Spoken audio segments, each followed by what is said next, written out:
Hey everyone, welcome back to my YouTube channel. Today we're going to create this frosted scanned effect in Photoshop. Let's jump right into it. Now all that I did here was write my text, and then I converted my text into a smart object. Let's rename this layer to a text. So we have our background and our text layer as a smart object. I'm gonna go to filter, blur, Gaussian blur, and I'll go with somewhere around 20. Go back to filter, now go to distort, ripple, and I'll go with about 45% and medium size. We get these little jagged edges. I don't know if you can tell. Next up, we're gonna add a new layer by clicking on this plus sign here and going to filter, render, clouds. This is going to be that grungy frosted texture. We're going to clip the texture to our text. You can do that by holding the Alt or Option key in between two layers. You'll see this little icon appears.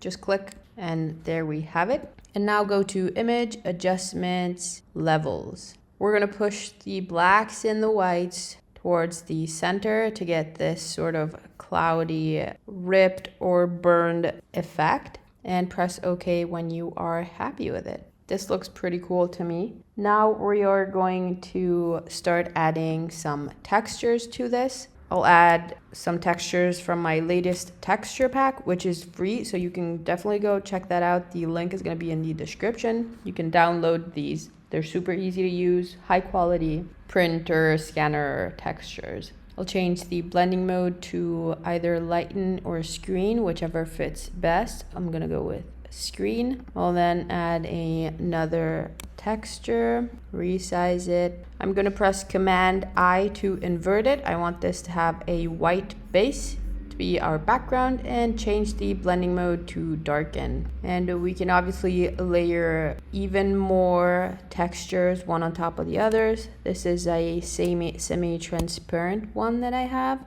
still from our texture pack. And now the cool thing we're gonna do is click on this little arrow on our smart object for the text and click on this layer mask. This is a layer mask for the smart filters. So if you grab your brush tool, and I'm gonna go with a soft brush, you can click and remove the effect from parts of the image. For example, this little text, some parts I don't want to be so blurry, so just click around and remove the blur from wherever you don't want it to be. You can also add a layer mask to your frosted texture. If you think this is too harsh, you can just delete some parts. And finally, we get to use one of the new adjustment layers that Photoshop has brought out, which is the clarity and dehaze adjustment, which I find super useful. We're gonna add a little bit more clarity and adjust the dehaze,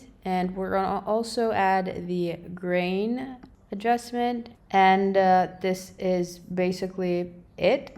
Everything is still fully editable. You can double click on your text and just save when you're done editing it, and it will update automatically and it will keep the effect, which is really neat. And that's basically it. I hope you enjoyed this tutorial. Feel free to comment down below if you have any tutorial requests or suggestions. Thank you so much for watching, and I'll see you guys soon. Bye.